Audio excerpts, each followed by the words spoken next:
All right, all right, all right. We are up and running. Oh, Lord. It was a last minute scramble. Oh, man. I'll tell you, it's hard to figure out what the future is going to bring because these platforms are so volatile.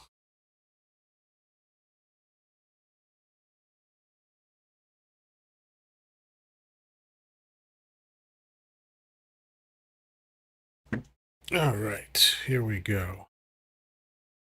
Let's see. Just making sure all of the technology is up and running the way it's supposed to be. It appears that way right now. We're good. Think. Hope. Right. Looks like people are starting to trickle in. Slowly but surely. Hello, Johnny. B stopped by.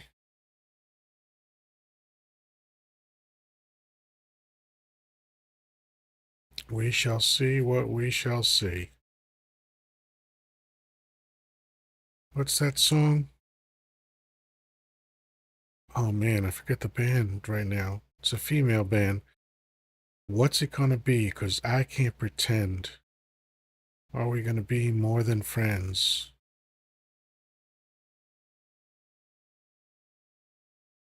What does that have to do with anything? I couldn't tell you. I have no idea. I'm just basically babbling right now as I wait for people to stop in. Hello, Cynthia. Good to see you.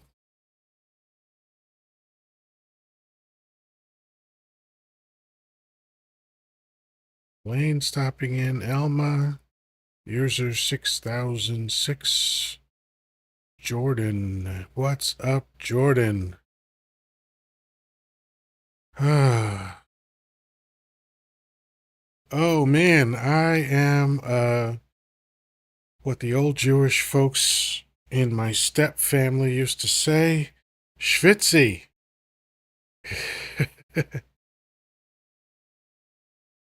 Oh, Cynthia, you have something to share when we get more people. Excellent. I'm looking forward to hearing that. Hmm. All right. So let me see what's what and who's who.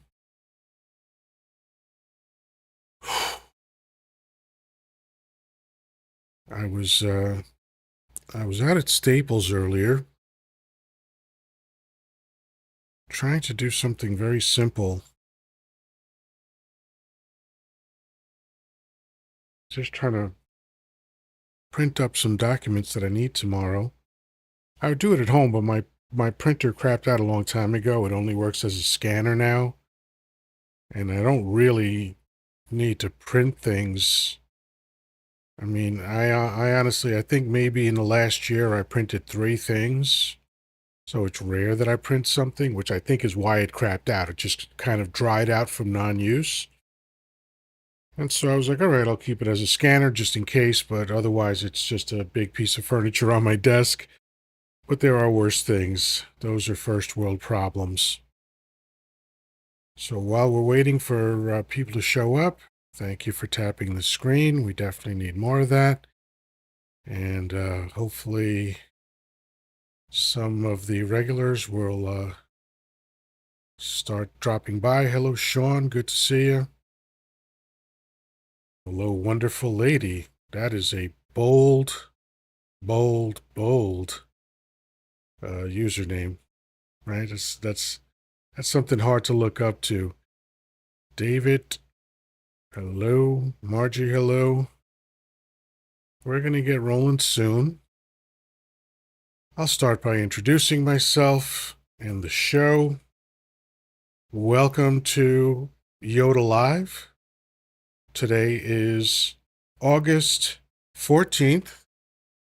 I think it's Thursday. Yeah, Thursday, August 14th, 2025. I'm Yoda. That is Yoddah, because film studios are litigious. And I kind of talk about all sorts of stuff, but today, current events are on my mind. I'm definitely curious to hear what Cynthia has to say, so we might start with that.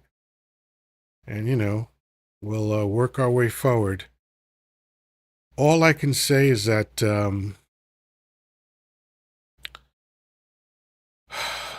these are wild times, man.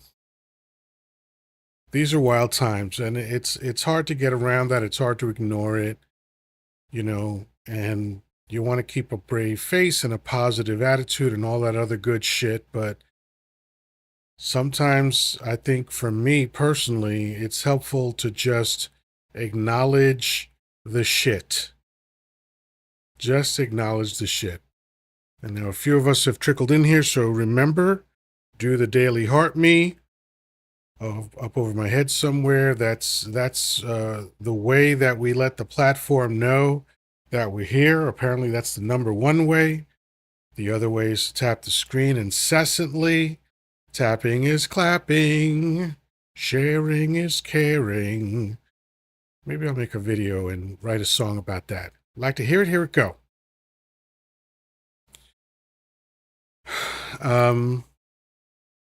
Anyway, as I was saying, it's wild shit going on. It's just a bunch of wild shit. And I don't think it's going to get better anytime soon. I do believe, since, history has taught us this, that it will get better. But I think it's going to be a long road from the deep, dark place where we are to better. And who knows how much longer it'll take to get from that to good again.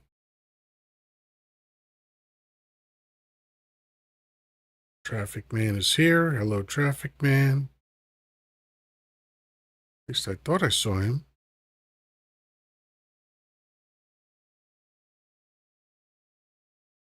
Swims, hi, how you doing? Generations could be. Could be,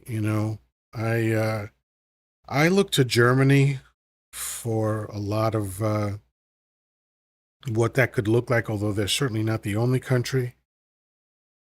But you know, Germany definitely took generations, but they started like every other 12-step program, which is the first thing you got to do is acknowledge the problem. You got to accept that there's a problem.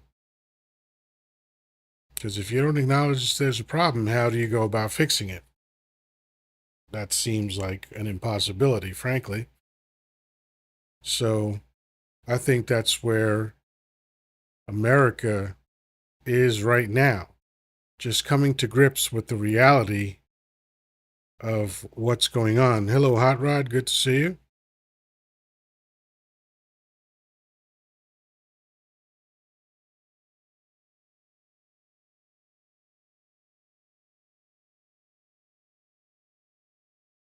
So a guy was hired to work on Air Force One in Dallas. I don't know exactly what that means, but all right. I know Air Force One is the plane. I don't know what the significance of Dallas is, but okay. And he's Latino, born Mexican. Okay. All tool to attack the blue states, all game. Okay. Definitely interested in hearing more of that. So anyway, there's been a lot of wild stuff going on.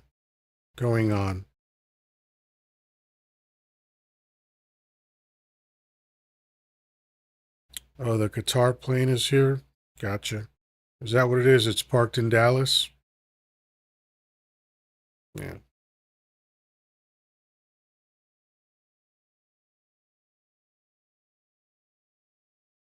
So here's what I want to start doing. I want to start gathering the names of the organizers who have successfully motivated people to organize for these marches, for these protests, the blackouts, the day-long events, the weekend events, all that stuff. I wanna get them all together. Hello, J.K. Eddie is here. So again, a reminder: think about the heart me's, the daily heart me's. Get yourself some fan points while you let the platform know that I'm here. Thank you, Casey. Or is it Cassie? Or it could be Kazzy. I doubt it's KZ, but hey, anything's possible. First names can be pronounced a lot of ways, so it is like Cassie. Okay, excellent. Cool, cool, cool.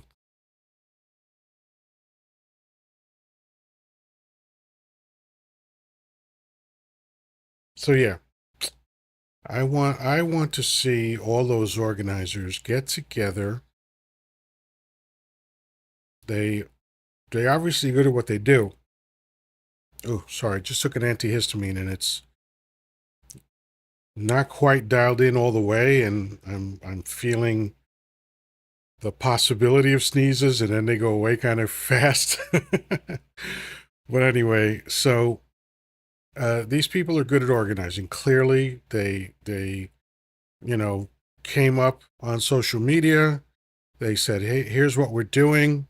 This is when we're doing it. Come join us." And people did it. So that's a great thing. So now we got to figure out how to get these people all together and organize something enormous, something that's going to take like at least a year of daily activity, just like the Montgomery bus boycott. I keep bringing it up because this is an excellent example, and this is pre internet. So word had to go around on the street.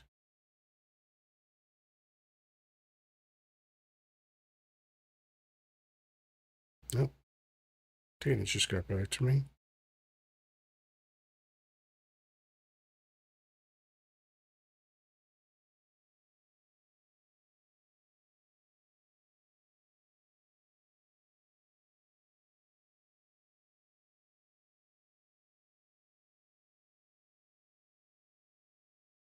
Just texting Danny. He he uh, he answered me. He answered a question I had, and let's see. All right, so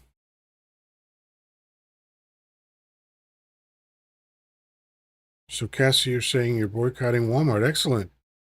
It is hard in a small town, but it can be done. Absolutely. All of those things are good. Yes, J.K. I know they're calling them musical events or music festivals and all that kind of stuff. So yeah, I guess, I guess I need to start changing my language. So yeah, so all of these events, I don't think they're going to work long term. I think they're all good. I think they've all been fantastic in terms of like, disrupting commerce and oh, hold on.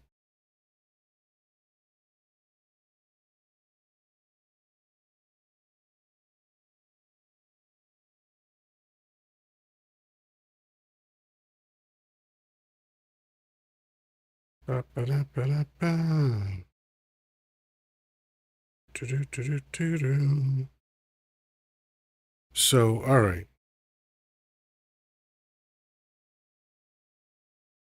So, what was done earlier in the year definitely affected Target. But again, the thing that I want people to think about is why the bus boycott was so effective. And I think it's two obvious reasons. One is that they disrupted commerce. Always the best thing to do, right? Because that's the language of a capitalist country. And the other is that it was over a year. That's the key. A day, a weekend, a week, or a month, while all good, they all contribute, they all make an impact. But the only thing that's going to make a real impact and give us a chance to really see change, I think it's the only chance we have, is if we do this for an entire month. So, anyway, before we continue, Cynthia, I'm inviting you up. Hopefully, you will take the invitation, take the bait, whichever way you want to look at it, because I am curious to hear what you wanted to share.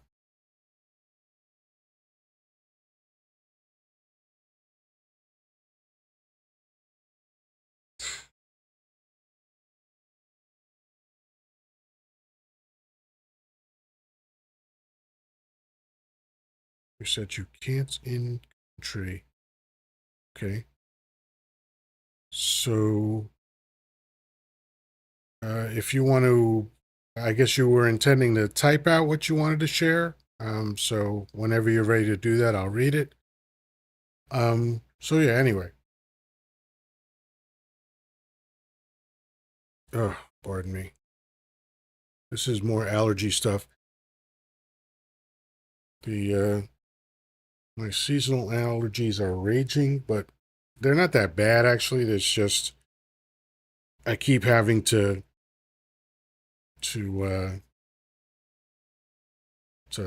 pop antihistamines throughout the day, and sometimes I do enough and everything is fine. I think I waited a little too long, so they're going to kick in. But they haven't quite kicked in all the way yet.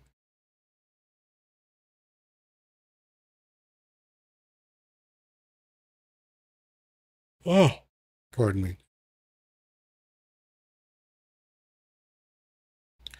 So Danny just confirmed that he is on the way, so he will show up shortly.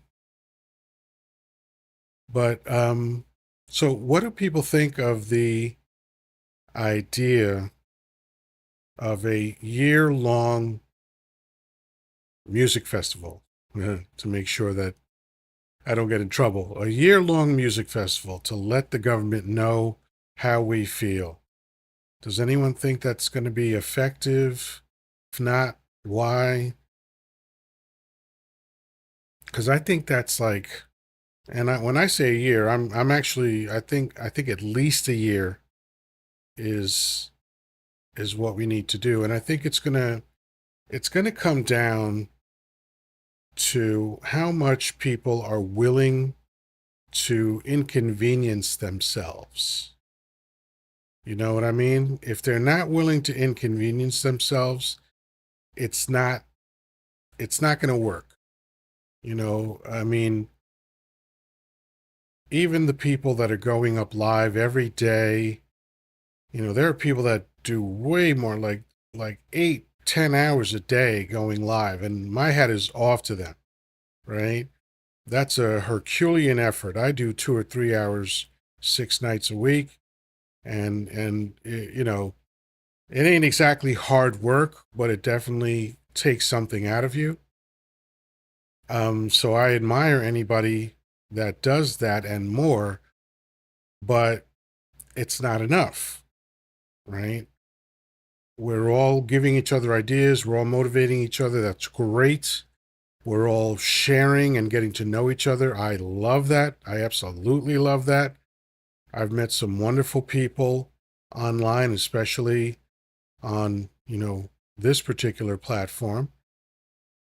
And you know, they're just amazing and very supportive, kind, loving people. That's my speed. I don't like to be around negative people, so this is definitely my speed. So, all of that is good. All of that is wonderful. I'm benefiting tremendously from social media, but all the memes and all the talking, uh, again, they're good. I think these are very good things, but as far as making change, we've got to get serious. You know, we've really got to we've really got to decide to buckle down and be ready to lose. Essentially, we have to be ready to lose a lot of things, to be uncomfortable, maybe losing sleep because of putting in extra time, working on this, working on the music festivals. And that sucks. I mean, I would never advocate that, but realistically, that could be what it takes, right? I love sleep, and it's hard for me to sleep, but sleep is critical to good health, right? So I'm not telling anybody to give up sleep. I'm just saying it could wind up being the thing, but it means that we might have to give up our favorite TV shows and we might have to give up, lazy afternoons, whatever it is, whatever it is. Ooh, almost got me. I thought I was going to sneeze for sure. But, I think the important thing to remember is that one day, one day, we're going to have to ask ourselves, what did we do? I'm going to have to look in the mirror and say, what did I do to help? Did I do anything? Was it enough? And if you put up the best of your ability, that's all anybody could ask for. Some people are physically incapable of getting out on the street and protesting, and we have to understand and respect that. But when they come on here and they're trying to educate us, we need to learn. You know, one of the things that is sad about America is they don't venerate the elderly. You know, when I was young, I I purposefully listened to older people.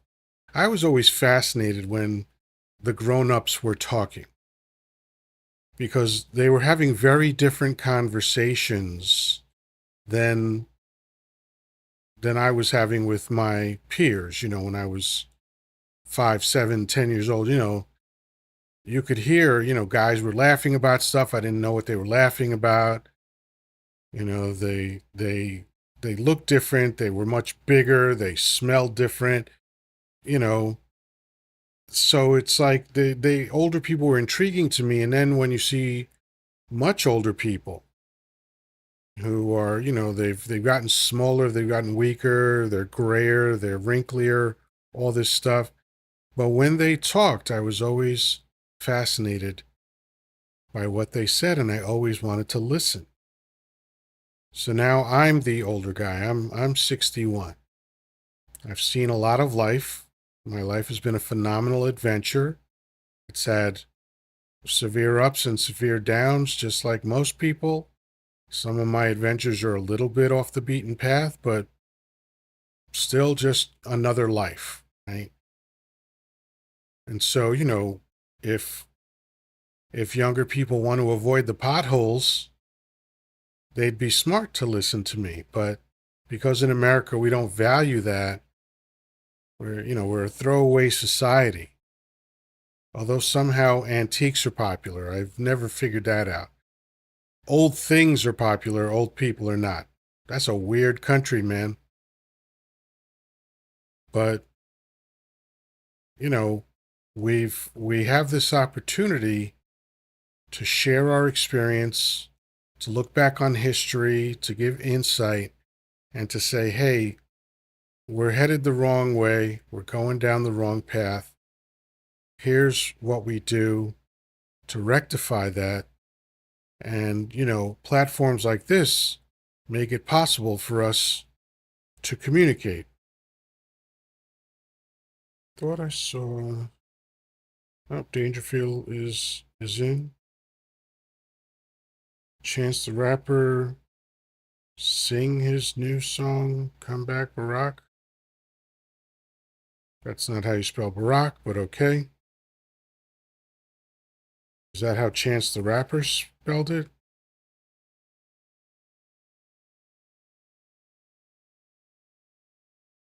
Do do do do do. Thought I saw.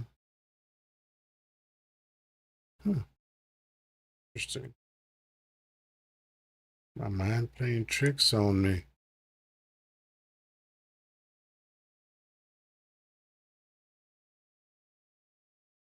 Yes, Dangerfield, I agree. Justice Over Tyranny has joined us. What's up, AC? Good to see you. Thank you for the heart me. Thank you, JK. Thank you again, Cassie, for the heart me. So, yeah, if anyone hasn't done so already, go for that daily heart me. Get your fan points. Let the platform know that you're a fan of mine so that, we get to rocking and a rolling. So let's see. So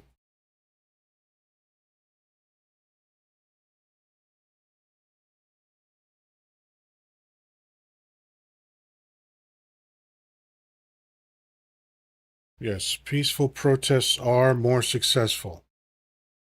Um,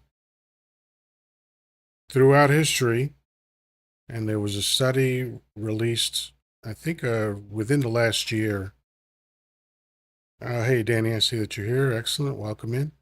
And it showed that peaceful protests succeed like 3 times more often than their counterparts do. So I think the default needs to be peaceful, right? We are prepared for the alternative, but let's seek peaceful ends first. Again, that's something else that MLK proved. I created a hashtag called the MLK Way because I was alluding to how change can come about. And, he's not an outlier, or he wasn't an outlier. What he did has been done all over the world, right? Um, and again, just let me do a quick PSA. We have 10 people in here. Shockingly, only 2,700 likes at 32 minutes. It's a shockingly slow start, but, that happens. We're not going to worry about it. But keep tapping the screen. A reminder to share the like. An easy way to do it is put your finger on my forehead. Look at that. Right there. Look at that. I'm tricking the camera now. Hey. So put your finger on my forehead lightly, and your friends list will pop up. And, you could scroll a little bit and maybe send it to people that you don't normally send it to, but you can send like about 40 or 50 of those and lure people in here. So what do we got going here? Oh, thank you, Danny, for knocking out the live goal. Appreciate it. You know what? Didn't hear the cha-ching, so I bet don't have my setup correct. No, I do. Oh, that's interesting. Huh. So, and thank you for sharing out the live, Danny. Yep, Cynthia, that's perfectly stated. A real movement is calm and steady and unbreakable. Yeah, just like that bus boycott. I mean, I know I said this last night, but I will say it again. and I'll probably keep saying it. N- Not only was the boycott successful, but think about it. This was a localized boycott. This wasn't even nationwide. It was basically one city. And maybe I might have some of those details wrong because I don't think I ever read like all the details of how they did everything. So that's going to be something I do. But it was localized for sure because it is referred to as the Montgomery bus boycott. And yet, think of the result that that got. That got MLK standing over the shoulder of Lyndon Johnson, the President of America at the time, signing into law MLK's demands on behalf of minorities. It works. That's a huge accomplishment. And I know it enraged people, and MLK paid the price for that. But that was, that was just an attempt to keep us afraid. But I hope that the MAGA hats at one point, Dump and his criminal organization and everyone associated with that, everyone that's in the MAGA cult, I hope they realize that the current crop of minorities are very different than they were in the 16 and 1700s. We're not those people. We are ready to grip the fuck up. And look, there's no guarantee of who the winners are going to be, but it's going to be a pretty serious contest. Nobody on this side is laying down. Nobody on this side is begging Massa not to. What we're saying is fuck around and find out. That's our vibe. And we've seen it already. You notice how little news is coming out of Los Angeles these days? They're totally focused on Newsom. There are citizens chasing away ICE agents. You don't see that too much, right? You don't hear about that. They don't want you to hear about that.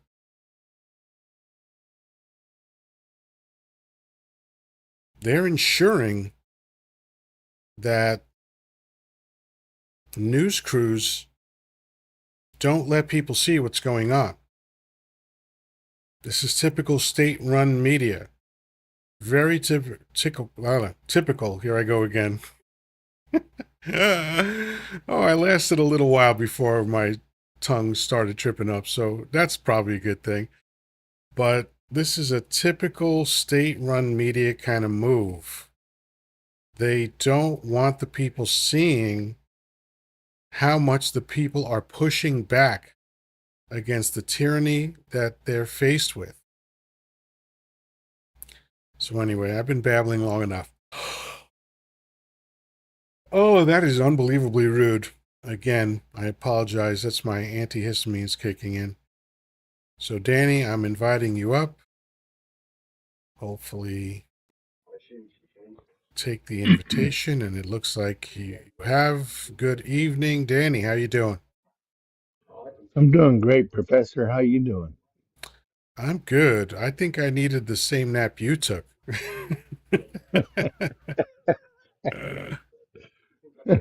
Well, all I would like to say is hey, folks, it's 7:30.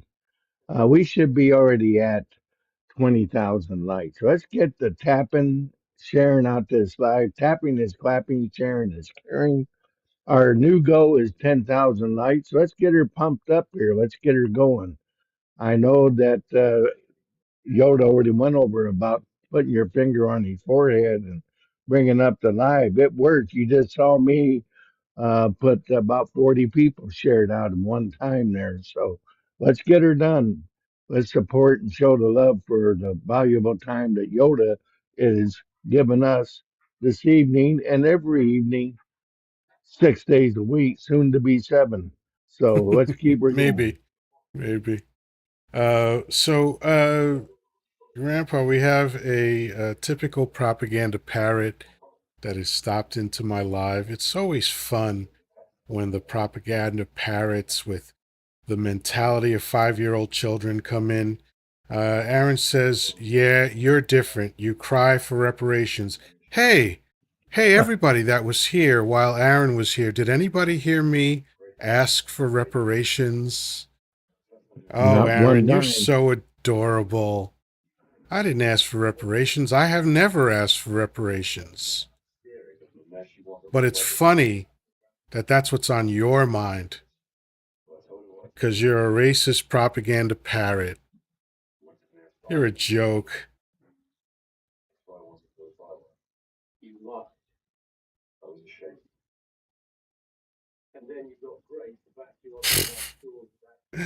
Oh, you know what, Aaron? I'll invite you up. Let's see. I bet you don't have anything interesting to say, even if you assuming you have the balls to come up. But let's see.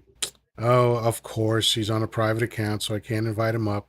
So how about this, Aaron? You either click the request box, or if you don't see them, next to the comment box is the red and white. I'm sorry, red and blue outlines of people overlapping. You click that and you request up, and I'll talk to you.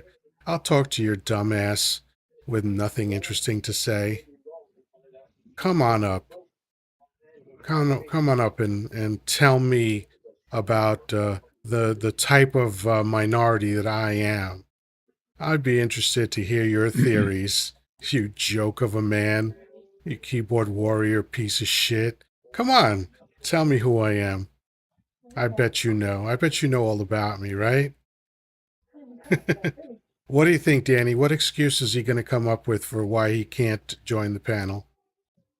Probably he's going to ask his cousin if he can come up on the panel that he's married to. She's going to say no. His sister slash wife? Yes, pretty much. And then he'll ask Uncle Daddy. Hmm. Oh, look at this. Or I his mean, brother that's his grandpa. I'm talking all sorts of shit about him, but he won't come up. That's weird, huh? Well, Yeah, that well, tracks. he's a coward, just like AC said in the Yeah, chat. It tracks. He's a totally. keyboard Rambo. Yeah. 15 whole followers. So he's probably Wow. using a burner account. Typical, Actually, that's typical. probably his family tree. 15. Typical MAGA hat. Well, you know what happens to MAGA hats that talk shit but won't come up? Bye bye, Aaron. You can go swing from Daddy Donnie's nuts since you love him so much. Yeah. Punk ass. So, anyway, got a few people that have come in, so let me say hello to. Let's see, we got David, Sharon, Ricky. What's up? Good to see you all. So, Danny, what's the latest? You sent me a few videos earlier, which I always appreciate because, I don't watch the news, so I don't always know what's going on currently. But what's caught your attention today? Probably the biggest thing is Gavin Newsom. He's standing his ground with this redistricting, and he's going to have instead of doing it the way Texas is doing, he's going to put it on the ballot for the voters to decide on to increase their number to five more. So at least the voters will have a say in it instead of the way Texas is doing it by just ramming it down Texas' throat and trying to eliminate people's districts like Jasmine Crockett. So that's the biggest news today Yeah. that came out. Well, that's significant, you know. I mean, I think that just by comments that he's made in the past, he was reluctant to, to be president. He was reluctant to run, and I can understand that. Like, I mean, look at what they did to Colin Powell when he tried to run. His family got threats, you know, um, and so I understood and respected his decision to drop out because it's like, you know, your family's safety is obviously more important than anything else, right? So who's not going to respect a man for wanting to protect his family? And even without that, even without the element of threats, running for president is an all-encompassing thing, and I think it's the kind of thing that really drains you as a human being. Like I remember making an observation that when Dump got out of office, he was the first person that I saw spend 4 years in the White House that looked the same coming out as he did going in, because every other president ages significantly in the time that they're in office. Like if you look at before and after photos, like look at photos of President Obama on the day he was inaugurated, and then look at photos now, and forget about 8 years, even the after the first 4 years, you can see that the weight of the office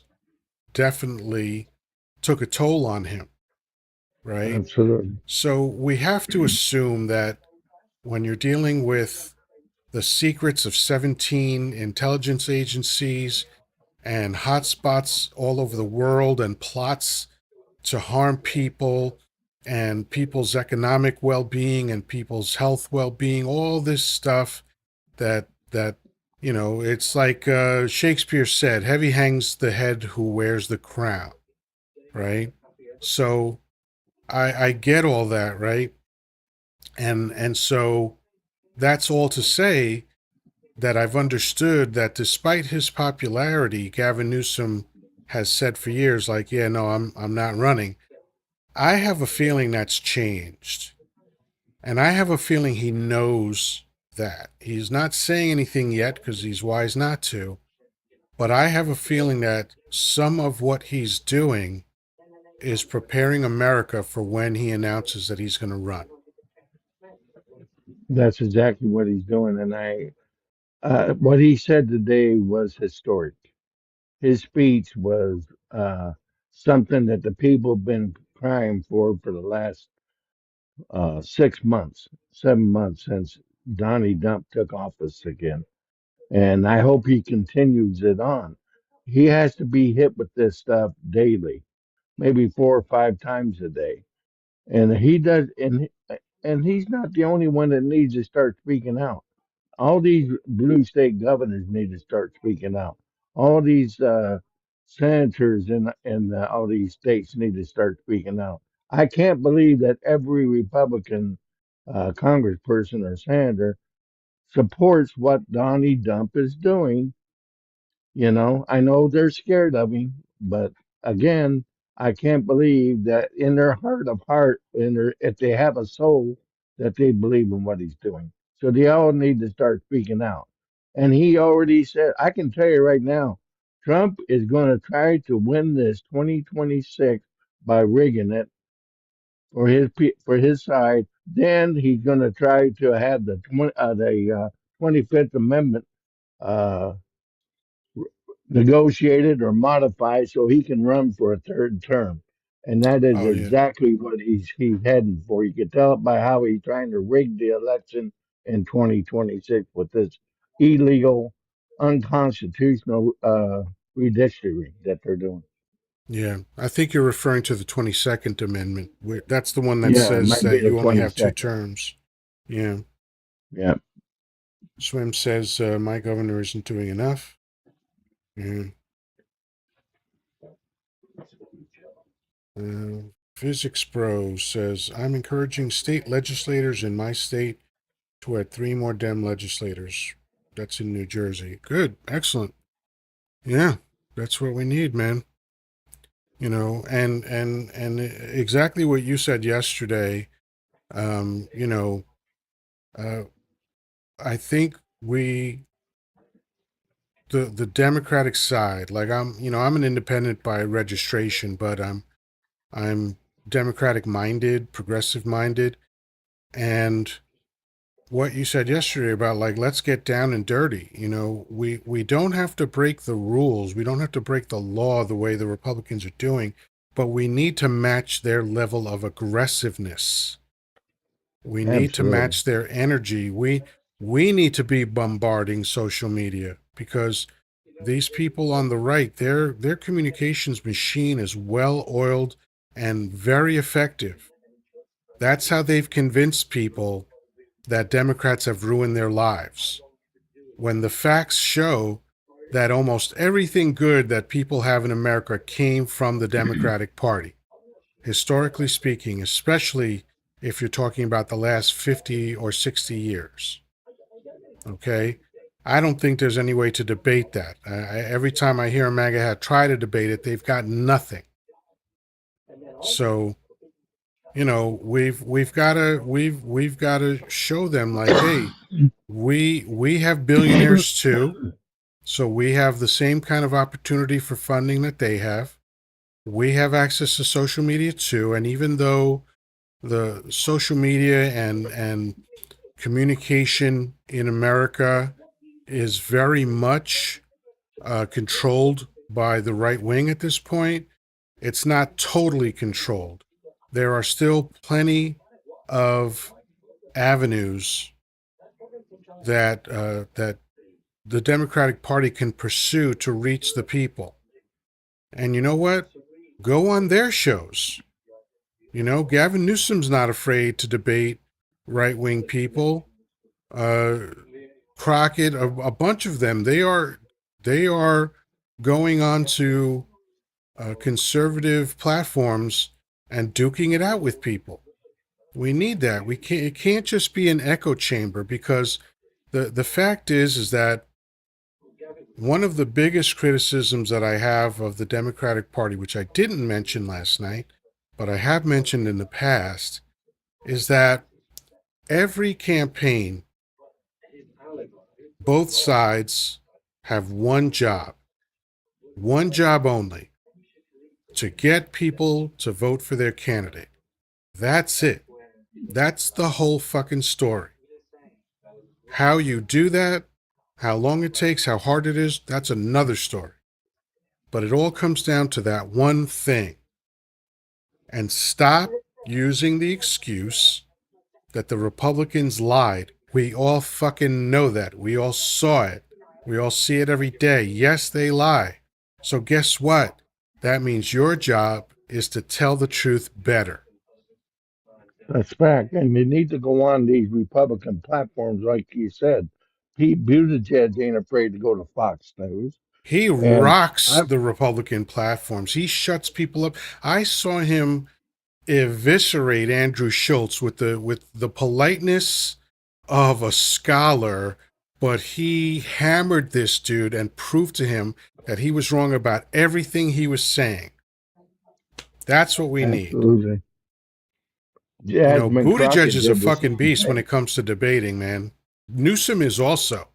Did you see Newsom debate that idiot in Florida, that Yes, DeCrampus? yes, Holy shit!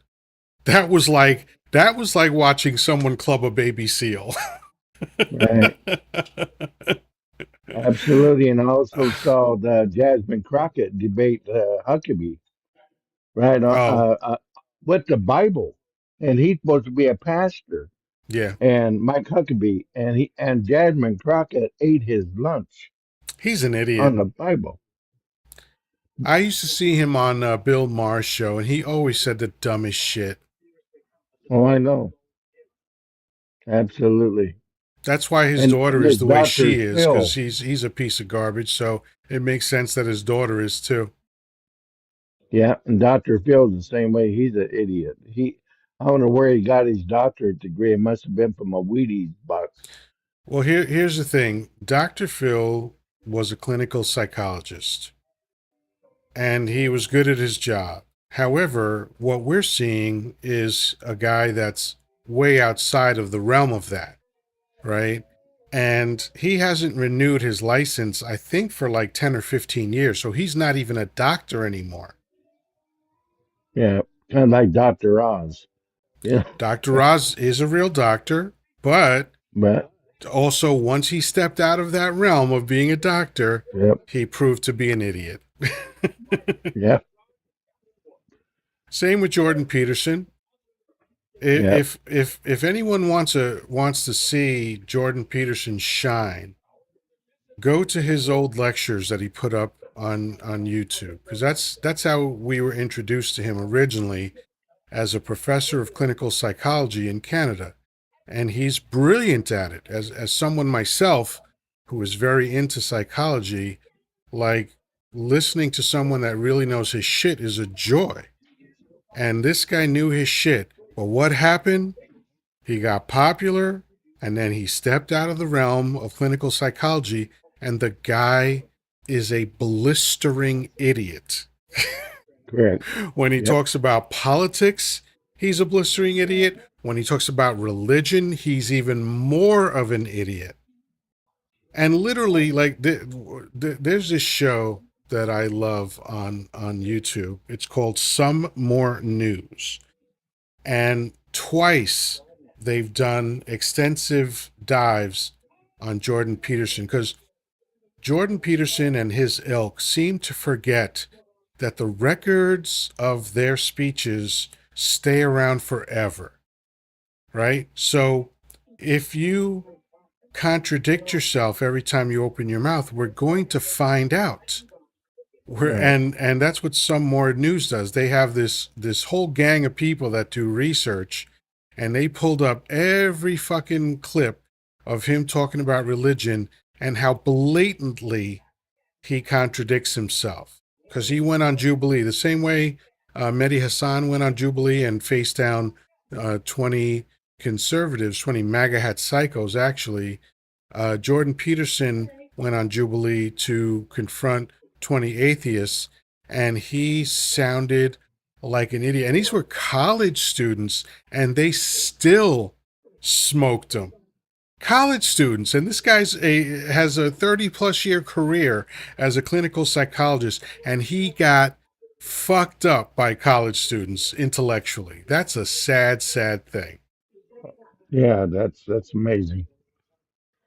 You know, like I don't ever promote the idea, like when I talk about my coaching, I don't call myself a life coach because I think that's obnoxious. I don't call myself a dating coach, even though I'm really, really good at dating. But I think dating coaches are among the most useless human beings on planet Earth. Okay. And I certainly don't call myself a relationship coach because I've divorced two women.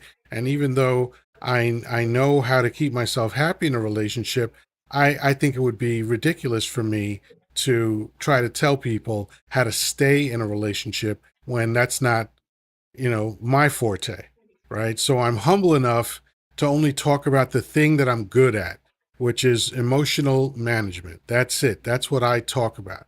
I stay in my lane, right? And that way I can always be smart and communicate effectively and communicate consistently. But these guys, they get a swelled head once they get a taste of that social media fame, and then they start opining about everything, and they wind up sounding like fucking morons. Correct. Yeah. Let's see. Shouldn't pay for FSR rights. So he shimmied up to far right Christians, the nationalists. You're talking about Jordan Peterson, Cynthia?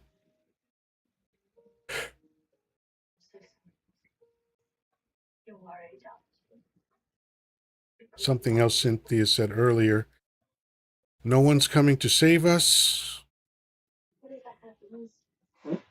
Election, get outside and talk to people. Yeah, yeah. No one is coming to save That's us. true. The government is not going to save us. The government will do what the government does. The Democrats are going they're gonna keep fighting, but they have limits. You know, they have to essentially please their donors, right? That's their first priority. Oh wow, Grizzly Bear is here. We haven't seen him in a minute, Which so they I'll let him shouldn't in. be. But that's what they do. I mean, it makes That's sense to reality, me. I know. Like I try to be a realist as much as I possibly can. Like I think I donated maybe 20 or $50 to to Barack Obama when he was running, and I am not naive enough to think that if I'm calling at the same time that someone who donated 200,000 is calling, that he's going to take my call first. That's just not realistic, right? Correct. And that's the ugly part of politics, and that's something that the Supreme Court actually facilitated by that landmark decision where they decided that corporations could pour as much money into Right. politics as they wanted to. I think that was the Dobbs decision. Anyway, that Citizens said, United. Citizens Yeah. United, thank you, thank you. Grizzly, how you doing, brother? Good, how are you? I'm excellent. I haven't seen you in a minute. How are things? Good. Just going through some family stuff and got it figured out. And I'm gonna be back live. I think this weekend, and Good. Excellent. I'm gonna be doing that again. Nice. Good. Yeah, this weekend I probably won't be on. I think I'm taking Friday and Saturday off. And Good I for you. normally Take take a break. Sunday off anyway, so more than likely, folks, you won't see me again until Monday, unless the spirit moves me and I spontaneously jump on. But I'm gonna play that by ear. So, Grizzly, since we haven't spoken in a while, what are your thoughts about the outrageous shit show that America has become? All right now, I haven't been staying up to date, but from what I'm seeing on the interweb and everything that I've been seeing on the interweb, which I don't believe the interweb one bit, but from the propaganda that so-called fascist Trump has been putting on, um, I think it's going to the point of what my friend Matt, you remember Matt that came in on one of my political lives? No, but go Uh, ahead. he came in, and I think it's going to be. I think we're going to have. Uh, a, I think we're going to have another uh, revolution on our hands if it doesn't stop. Interesting. So you said so-called fascist when referring to Dump. So you don't think he's a fascist? No, I do think he is. Okay, because saying so-called would suggest that you don't. Just so you know Yeah. how that works. Okay. Sorry. So Sorry. no worries. Just wanted to be clear. Yeah. So um, I agree 100%. Everything he's doing and has done from day one, meaning 2015, has all sounded like fascism to me. And I don't know what it takes to get people to understand what's happening in America, but not enough people understand what's happening in America. Now, I'm going to dismiss the cult. They're never going to know. No, they So won't. there, we just saw that 36 million people admitted that even if Dump were guilty of crimes against children, they would support him. That's Yes, they would. 47% of his base. That's just fucking insane. So those people are lost. Those are the people that Danny and I have decided not to entertain. I'll still talk to MAGA once in a while, but I mostly do it on other people's lives. I don't indulge MAGAs too long on my life. I bring them up honestly, and I'm completely transparent about this.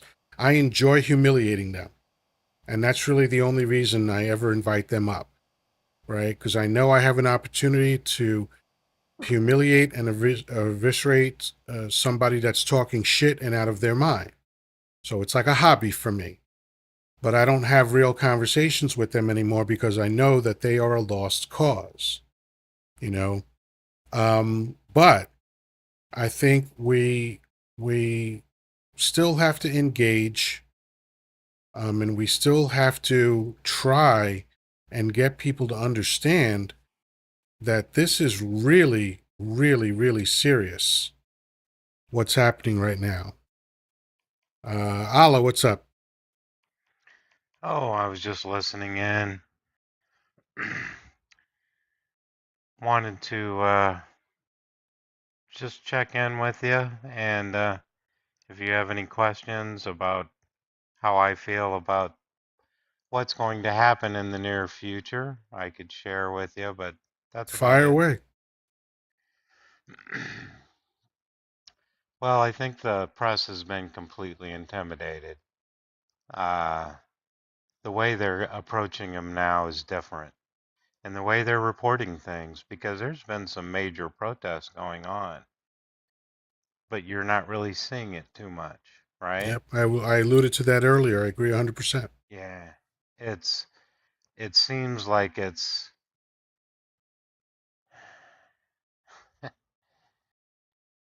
going it's going to be tested to its limits. That's just the way I look at it. All this he is dying, or he is really itching to have the military do his business in the United States for him. He seems obsessed with it. Yeah, always has been. So let me just clarify. When you say it is going to be tested to its limits, what is the it you're referring to? Our our government, our system, our checks and balances. There's Well, going to have to be people it's that not they're being going to be tested. willing. It's already broken. He's I know, broken the system.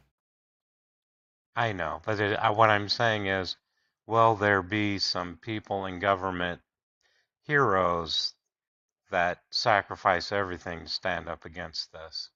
Because that's the only way you'll stop it. When Well, that's possible. I think that it's going to be a combination of things. I think the government is going to do what it's been doing. The Democrats are going to, hopefully roll up their sleeves and be defiant and all that other stuff, but they have limits. I think what they're doing is important and necessary, but I think it's going to come down to the citizens of America. Just like well, in Russia in 2017, I'm sorry, 2017, 1917, in Russia, there were two big movements that took place. One was the February movement, and they have a specific name for it. And then months later was the Bolshevik Revolution. And these were very significant because they wound up toppling a government that was run by a royal family. So they toppled a yeah, king, and these were the people that did that. but what did it take for them to get to that point? It took whatever it took. And that's I that's mean, why I ended the show there was, yesterday with reading what Malcolm X said, which was by any means necessary. I wrote, I read out the whole three statements that he made, but they all three ended with by any means necessary. And part of what that means is however long it takes. Because I don't know if you were here for the beginning of the show, I referenced the Montgomery boycott, the bus boycott that MLK sure, did. That was over a year of daily resistance, daily activity for one straight year They disrupted commerce, and it resulted in MLK standing over the shoulder of an American president, signing into law MLK's demands. So that's what the fuck it takes. My my daughter was criticizing MLK because she doesn't believe in nonviolent movements. I said to her, "How much courage does it take to stand up to somebody who's putting dogs on you? You have to think about that. These people were beaten, spit on, jailed. Some of them lost their lives, and to stay non-violent, that's incredible courage." And she goes, "Well, I never looked at it that way." I'm like, "Well, How think old's your about it. daughter? She's 30 something now, probably 33. But Yeah, this was 5 years ago I said this to yeah, her. So, yeah. Well, I mean, it's good that you can direct her toward the reality of history, and that's what it takes. That's what our job is to get them to look beneath the surface and dig for the real information. hmm, Because the fact is, historically, is that nonviolent movements work 3 times more often than violent ones. it's Right? We absolutely want true. Yeah, nonviolent. Um, that yeah, from my liking, and I don't think this is a right or wrong thing. I just know that from my beliefs, I want to align myself with a nonviolent movement, and then make sure that we exhaust every option before we go to the alternative. Because then we can say, yes, hey, we did everything we could, right? And yeah, and yeah, for myself, that when I coach people, that's part of what I tell them is like, forget about the outcome, focus on the effort, and just make sure that whatever it is you're going for, whether it's losing 10 pounds or running a multinational conglomerate, that at the end of your effort, you can look back and say, I did everything I could. Now, I'm not one of those advocates like that idiot Steve Harvey that's going to tell you sleep 4 hours a day and all that bullshit. That's the worst advice anybody could give you.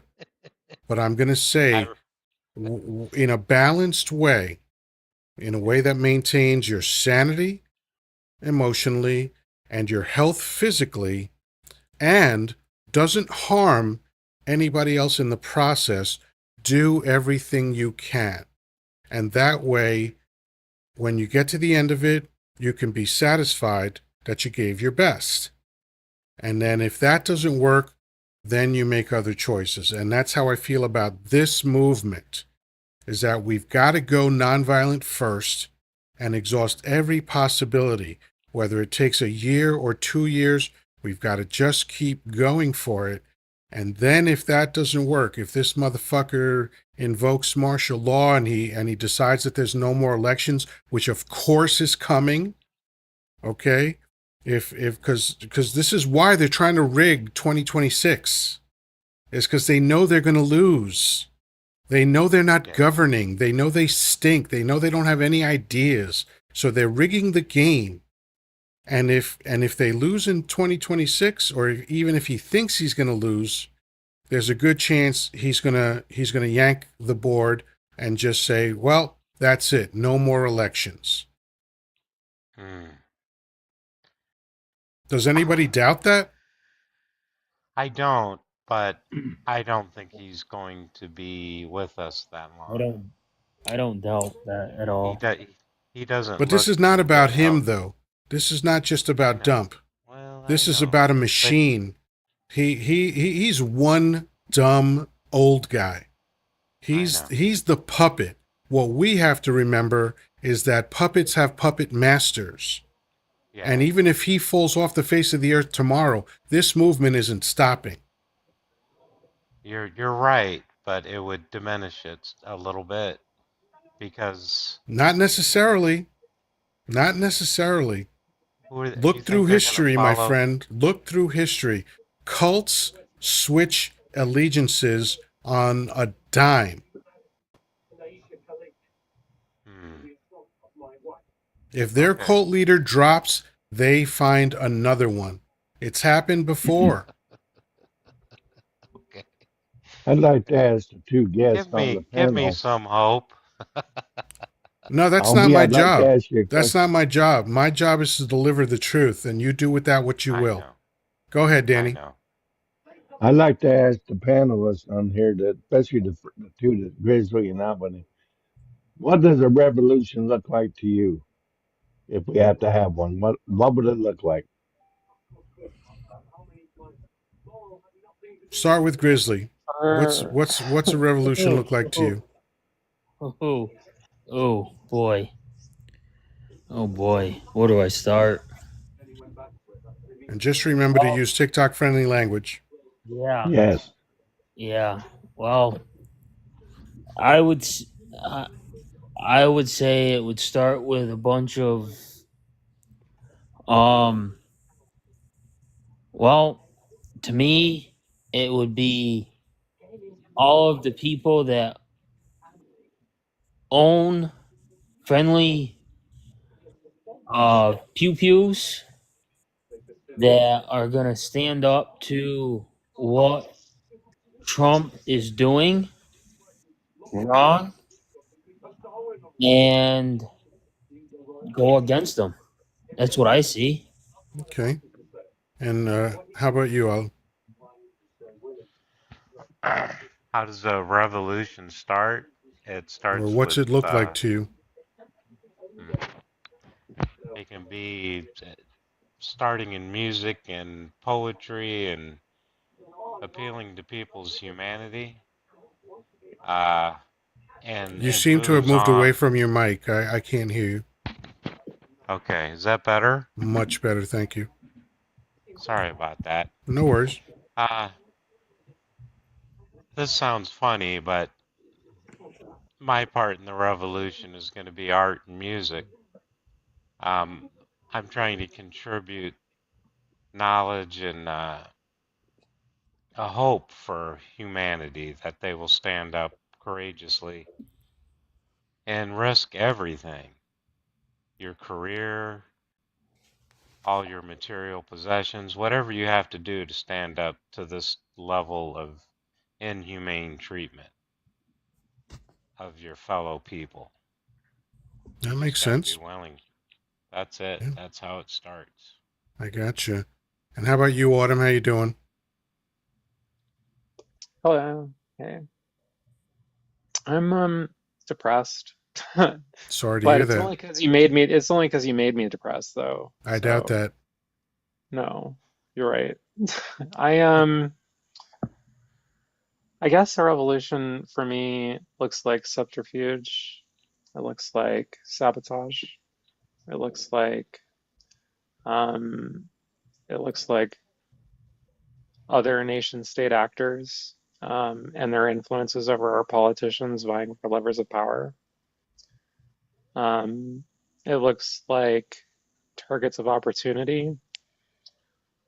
It looks like um, sectarian violence. Um, Let's be careful. Let's use TikTok friendly language. oh, schmextarian stuff. I don't know. You know, I'm not looking forward to it, and I am hoping that you guys have someone has a couch in their basement that I can come sleep on as their resident live-in trans girl for the revolution. So thanks. Yeah, I got you. And all of that sounds reasonable to me, you know. It's there's no obviously there's no wrong answer. This is all conjecture, right? So and I'll answer Danny's question also, which is, what it looks like to me is very generic. It's do whatever the fuck we have to do. That's what it looks like to me. Like I don't have any specifics because the specifics don't matter. That's for the leaders to figure out. Because like I know, for instance, that I don't have the I don't know what would you call it, the acumen, the ability, the skill level to organize people the way the people did for No King's Day. I don't know what that takes. I honestly don't. That seems like an enormous fucking accomplishment to get 5 million people, the largest Mm, protest in American history. You know, you get yep. 5 million people to do the same thing on the same day in all 50 states. That's phenomenal. I don't know how to do that. So I'm glad that Yeah. there are people out there that do, you know, and we need to, you know, we need to encourage those people. Like, I think what I'm going to start to do, not, I don't think, I'm going to. Every day, I'm going to look for who heads up these organizations, like the Origin website or the Origin social media account, whatever it is.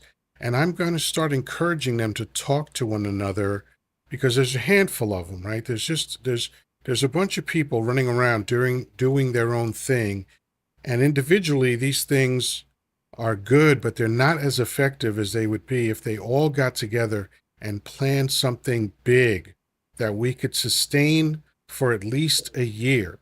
And I keep going back to that idea because that's what MLK did. You know, he sustained the boycott for a year, just over a year, and look at the results that he got. So that's what we need. That I don't I think anything short of that is really not gonna make a difference. Like, okay, so Target has a bad quarter or whatever, or Walmart has a bad quarter. These people have so much money, it doesn't really matter. But having a bad year, that's another story, right? That's when you get people's attention and you kind of coerce them to get to the negotiating table, and that's how you get a 39-year-old, or I think at the time he was 35 years old, a 35-year-old black reverend to stand over the shoulder of an American president as that president signs into law his demands. That's how that happens. So it's doable. It's Well, hard. It seems overwhelming, but it's doable. We just have to have the will because we don't, it's not, we definitely have way more resources 60 years later than they had when MLK did his thing. There was no internet. They all had to figure out how to communicate with each other, and they did it. So look at the tools that we have. So we can't blame resources. The only thing that's going to falter is our willingness. And what are we going to have to be willing to do? Sacrifice. Be uncomfortable. Be inconvenienced. And Americans are really bad at that shit. I know I am. That's why I'm fat and broke, is because I'm not willing to put in the hard work. And I'm not saying that to be funny, even though it is funny, but it is true also.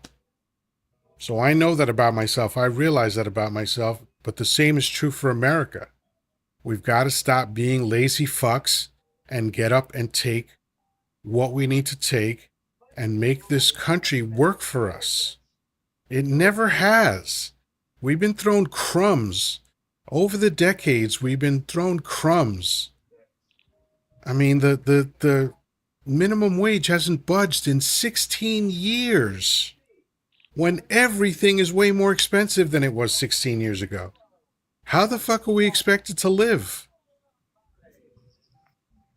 Anyway, I'm ranting. well, prime Can I do a? example. Oh, sorry. Oh, go Go ahead, ahead. Chris. Go ahead. No, you first. Go ahead. Well, prime example is McDonald's heavily donates money to the Republican Party. They support strictly Republican candidates. We have the power as the people to bankrupt McDonald's by not giving them any business for a year. Exactly. It, if all those people that voted for Hillary or uh, President Biden in the last election would just not go go to McDonald's again for over a year. It would bankrupt McDonald's. That's like 70 million people, And let's literally. cast an even wider net. Let's include, even though we don't want to talk to them directly, but let's be smart and strategic and also appeal to the dissatisfied Republicans. They're Yep. not all MAGA hats. Okay? We know 36 million of them are for sure because they'll back him no matter what he does. They've already admitted that. But that leaves 53% of them that are gettable. So let's try to appeal to those people and say, look, if you don't like what you're seeing, come join what we're doing. And then we'll take on the McDonald's of the world, the Walmarts of the world, whoever the fuck else, the Heritage Foundation, State Street, BlackRock, all of it, Vanguard, all of it. Let's just elephant hunt and get them all. Yeah. The one thing Or I would the one thing I would like to say is that the corporations are the ones that are going to destroy America because um they are the forefront of what they're the greedy ones. All they want all they see in life is the green. And they don't see anything else. And by Trump giving them the biggest tax break that he did in his big bullshit bill was uncalled for in my eyes. And it, that just shows that he's not for us in any type of way. And like you guys just said, you know, if we would just stop giving the big corporations money for a year, that would make that would bankrupt them and they would fall. And it would show that we're not going to support you because you don't support us. And I'm 100% in agreement with that. it's the only language they understand, right? And In a capitalist country, the only language that makes any kind of sound is money. yes. And one thing too, we're up to 22K likes. I want to thank everybody that It's has a been slow night. tapping. It's a slow night, but we're okay. We're usually about 50 to 75 at this point, Yeah, but I whatever. know. Whatever. I It's a I slow just night. I just want to Nice. thank everybody that's in here that has been tapping and sharing out the live. I just want to thank everybody. Comes on here and does these lives. I just want to thank everybody that is tapping right now. Um, he does a wonderful live. Thank So you. I just want to Appreciate thank that. you. Absolutely agree. I think he's a brilliant communicator. Thank Yeah, you.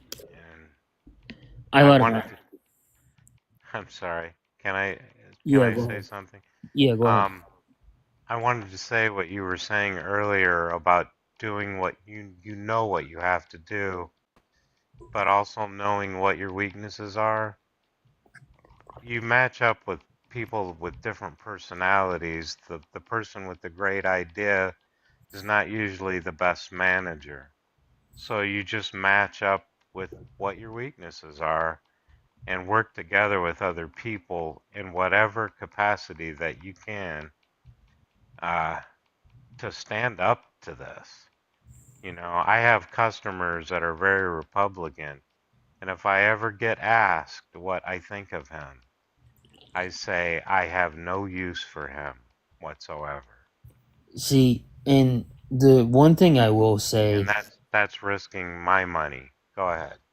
Oh, sorry, I didn't know. I thought you were Yeah, done. I'm sorry. that's Um, cool. um, I did. I deal with these corporations because I do a lot of business with some big corporations. Hmm. I'm in the landscaping business, so I mow a lot of big companies, a lot of banks. So I deal with a lot of corporations. Sure. Um, so I know what these corporations are like. They're money hungry. All they want is what they're gonna get for their benefit. So it all comes down to the bottom line and the bottom dollar.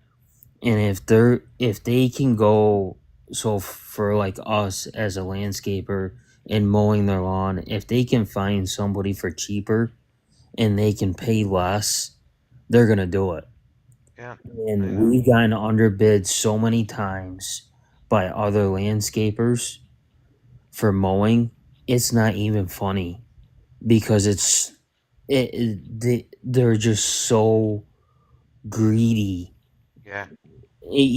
It's like, you're gonna pay somebody.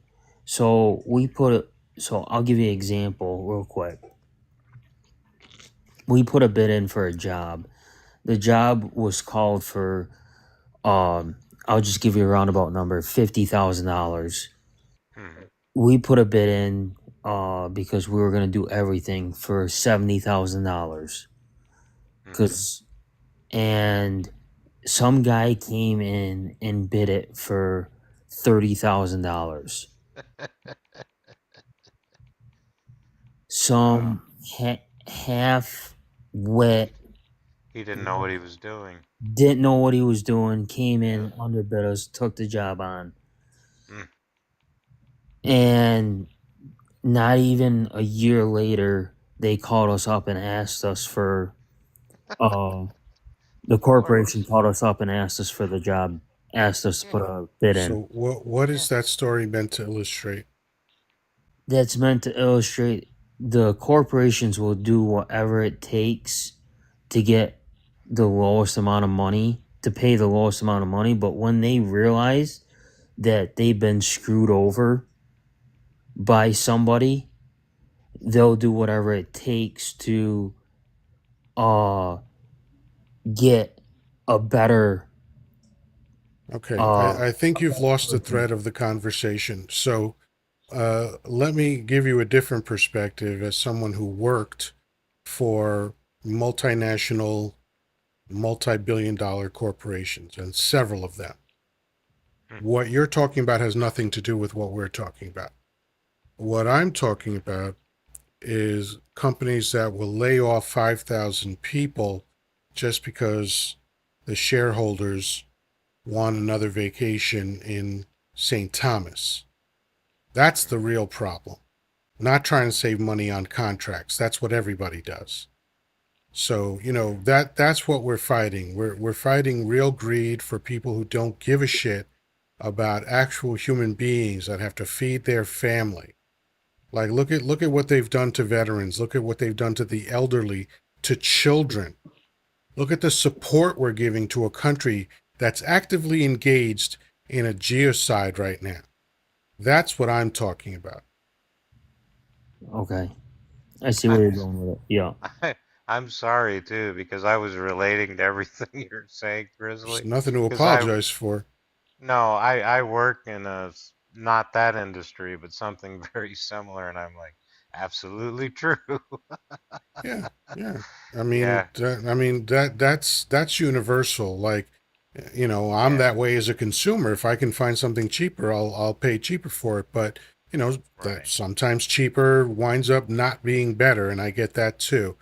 But Absolutely. we have to focus on what's really going on here, and this is an administration that has demonstrated very clearly that they don't value human life at all, Right. right? Right.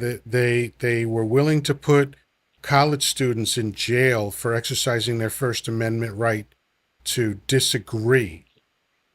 Okay, Yeah. it wasn't even a protest. It was like, oh, this one college kid said, hey, maybe Palestine's not the bad guy here, and Yeah. he got they attempted to deport that person. That's insane.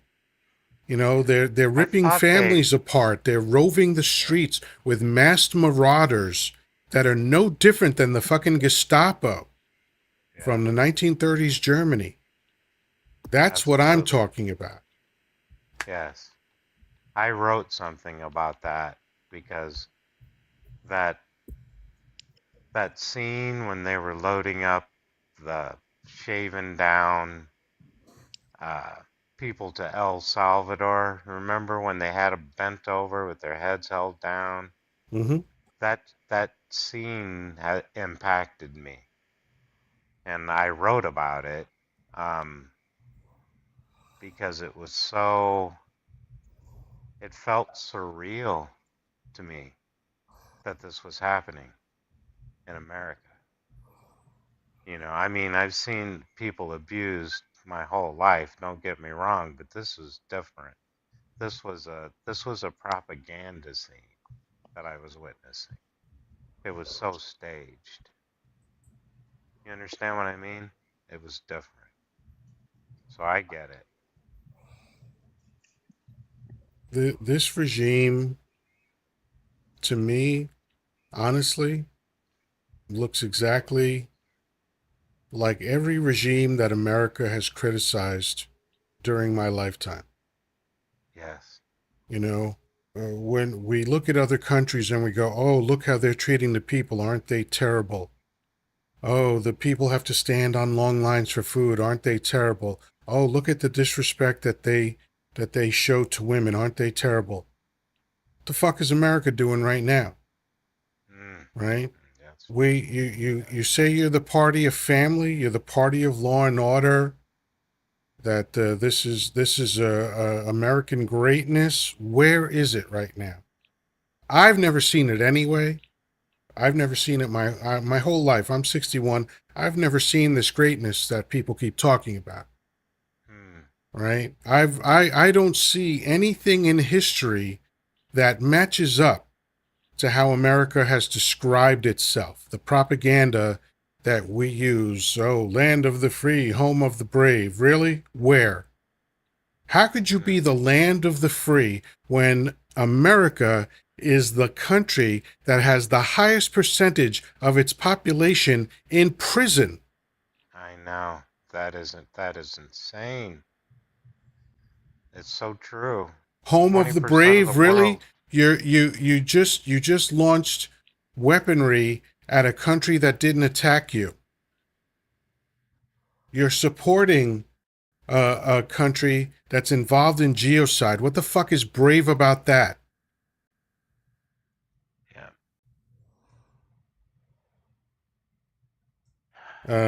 Driz, I can't read what you put up. What does that picture say? Misguided Americans give money. It's a hat. Mm-hmm. Yeah. And what does that mean? It stands for MAGA. Well, what does it mean? Um, it's so when so I did a thing on my panel. This was a couple months ago. Uh, I think it was before I even met you. I was doing a thing on my panel where I was asking people if they gave money to if they gave money to Trump and bought his hats. And I said, I said, did you buy any of his hats? And they said, yeah, we bought a couple of his hats. And I said, well, that, well, now do you see where you were misguided?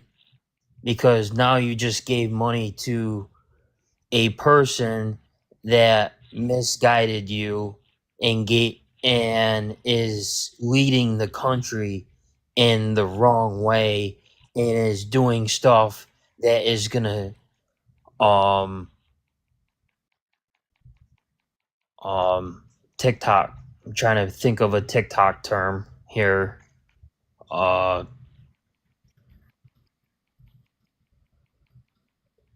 can I? I lost it. Help me out here. No worries. I So, lost it. Danny, what do you think of all this?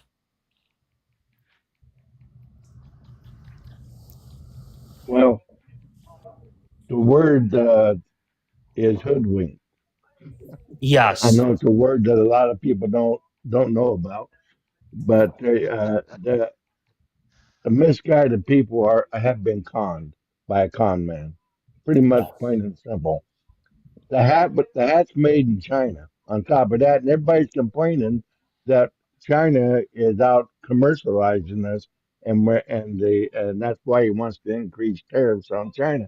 But he won't buy anything that he has made for his company unless it's made in China or Vietnam or Taiwan or some other country. I So, because he's a greedy bastard, let's face it, that's exactly what he is. So, and these people that follow him that do these little set up a stand outside one of his rally are they call themselves entrepreneurs. I call them manures because it's a bunch of shit that they're selling. And but they're all of it's made in China. Yeah. All this stuff. Quixote threw up another good old timey phrase, which is bamboozled. And if you recall, when Denzel played Malcolm X, he gave yes. that speech Yes. about, we didn't land on Plymouth Rock. Plymouth Rock landed on us. Landed on them. You've been Yep. lied to, hoodwinked, bamboozled, led astray. It's a great Yeah. moment in Yep. the film. But yeah, I mean, that's the story of America. American propaganda is excellent because it has created a version of America that never had to exist outside of people's imaginations. They never delivered the goods. They never delivered the goods. They talked a good game. They convinced everybody this was the greatest country on earth. That's why immigrants were coming here to begin with. We kind of confused them with that beautiful statue in New York Harbor that welcomes everybody to America. And then once they get here, we say they're a criminal. Once they get here, we exploit them for their labor. Once they get here, we make them pay for EBT, Medicare, Medicaid, Section 8, and Social Security, and then tell them that they can't get those programs. Mm-hmm. I just thought of the word. Yoda. Dismantling. The United States. There we Excellent. Yeah. go. Yeah. Hey, do me a favor. We're going to do a call and response. I want you to repeat what I said to you. Ask me, what is the key to comedy? What is the key to Timing. comedy? Timing. Yes, timing. I Time. I got that. I did want to say the word he said actually was hoodwink, but we had the exact same reaction to where it took us to that movie scene. That was a very impactful scene. Denzel killed that. I Yeah. can't say that on there. He Yeah. unalived Well, him. and there was a moment. I think it was the same scene. It might have been a different one. I don't know. But there was a moment when Malcolm was directing his followers, Uh-huh. and remember they were outside a police station because they Yep. were trying to get someone out of the police station nonviolently. Yep. Right. And Malcolm, was standing in front and flanked by all his people. And all he did was he put up his hand and turned his finger to say that way. And then they all turned and walked away. And Peter Boyle, as the cop, said one man should not have that much power. Yep. How accurate do you think that movie was? What do you I think? mean, Spike Lee, so probably on a scale of 1 to 10, a 3. But, Yeah. you know, and of course he made the mistake of putting himself in it, which always fucks things up.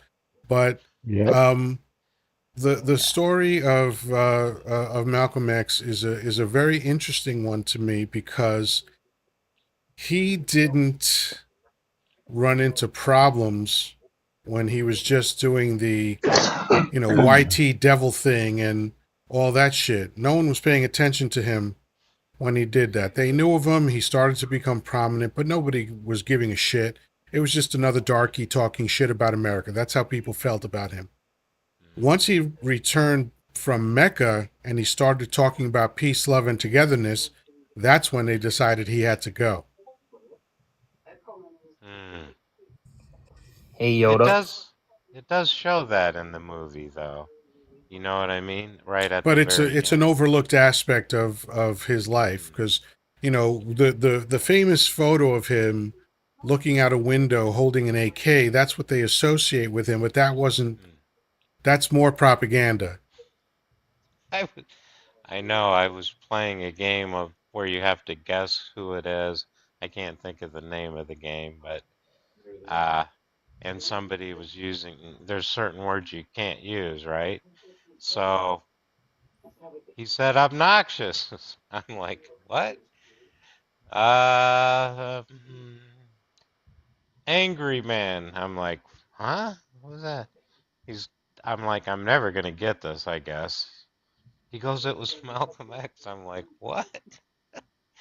I don't think you really know about Malcolm X if you think that. But there are people that have that in their head. You know what I'm That's how saying? propaganda works. Grizzly, you were going Yeah. to say something? Yeah, I have to go. I'll talk to you later. Thank you All for right, letting me. brother. No, thanks for coming up, man. I appreciate it. Have a Take good one, care. kids. I will. Oh. So I yeah, don't think I'm okay. There, I'm sorry. What were you saying, Danny? I thought for a minute there my microphone wasn't working. Then now I Oh, see it's working again. there you go. Yeah, But I was going to ask you a question, yeah. if you don't mind. Of course. Uh, have you watched that mini series, The Godfather of Harlem?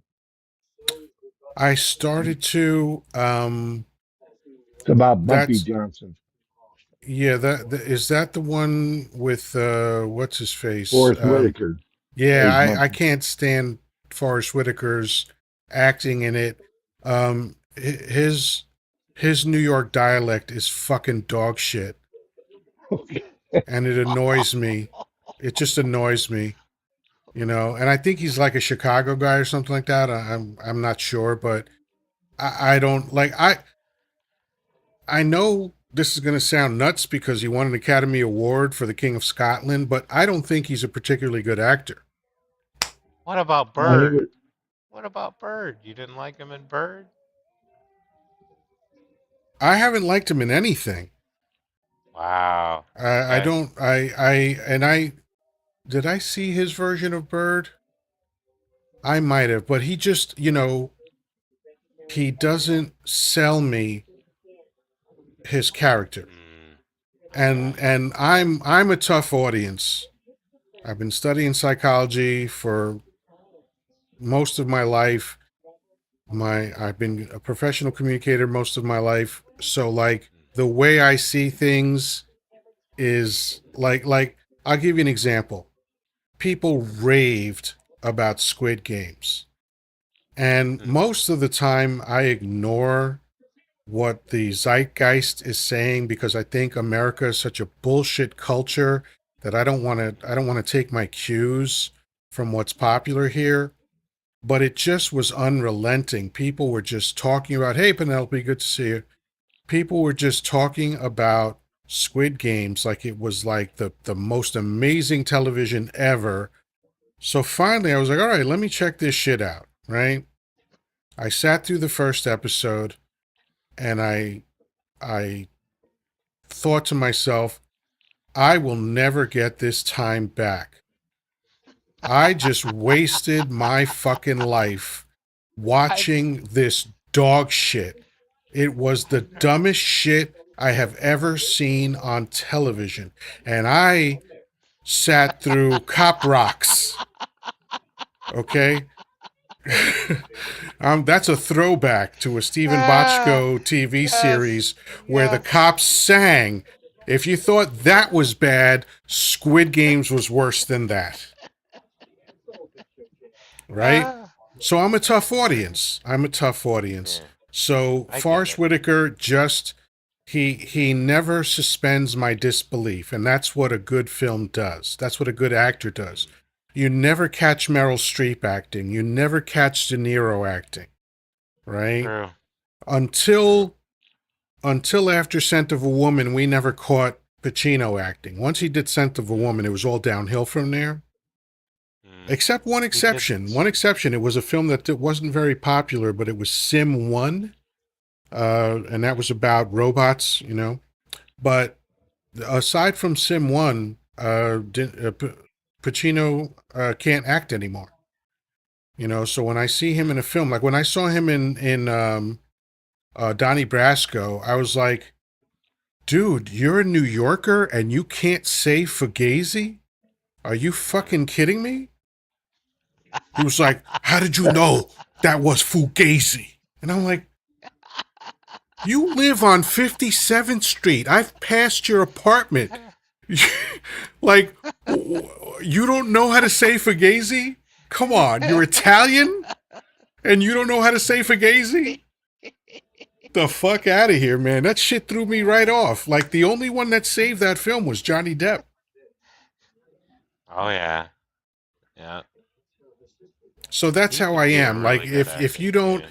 if I catch you acting, it throws me off of the rhythm of the film. I need actors to be so competent that their acting is a non-issue, and I just get absorbed into the story. Yeah, absolutely. You know, it's like that old saying: if you're dressed well, nobody notices what you're wearing. If you dress badly, Right. everybody notices. You know, that kind of thing. It's that Yeah. idea. If you act badly, then I start noticing acting. You know. Mm, I got you. So yeah. I'm sorry, the King. That thing, like the Godfather of Harlem. You know, especially the character of Bumpy Johnson in real life was a fascinating dude. You Right. know, so get like step one. If it's set in New York, especially Harlem, in the 30s and 40s and 50s, find an actor who has a New York dialect that's believable. Because every time I heard him talk, like I watched like 2 episodes of it, and I was like, this fucking guy is annoying the shit out of me with this bullshit New York dialect.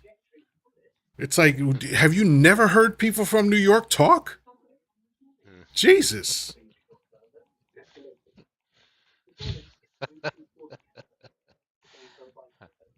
Yeah. I had a good Anyway, friend from I'm sorry, I went off on a Jersey. tangent, Danny. Why No, did you bring up that series? I watched it and I was just wondering if you had on how accurate they depicted Bumpy Johnson. That's all. That's all Yeah, reason why unfortunately, I I asked. didn't watch enough of it to know. I know that the film with Lawrence Fishburne was and I forget what that was called. Hoodlums, I think that was called. Um, mm, Right. that was actually pretty close to the truth. There was one particular character where they they were a little bit off in his demise because they made it seem like when he got whacked at the restaurant that's where he expired, but in fact he expired like 3 days later in the hospital. Other than that, that was just like poetic license, I guess. They just decided to, go with that, but uh otherwise it was fairly accurate. So, yeah, I don't know enough about Godfather Harlem to know how accurate it was because I just couldn't watch it anymore.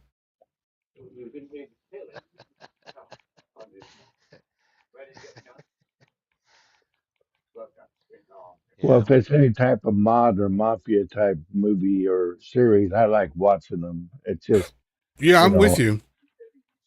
What I did love y'all? everything to do with the mafia folklore because hey, traffic man, what's happening, brother?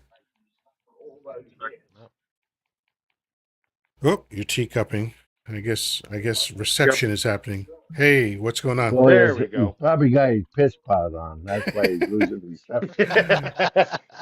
And Blocking out the and 5G. you know what? Before we cut to you, traffic man, I just want to reference you.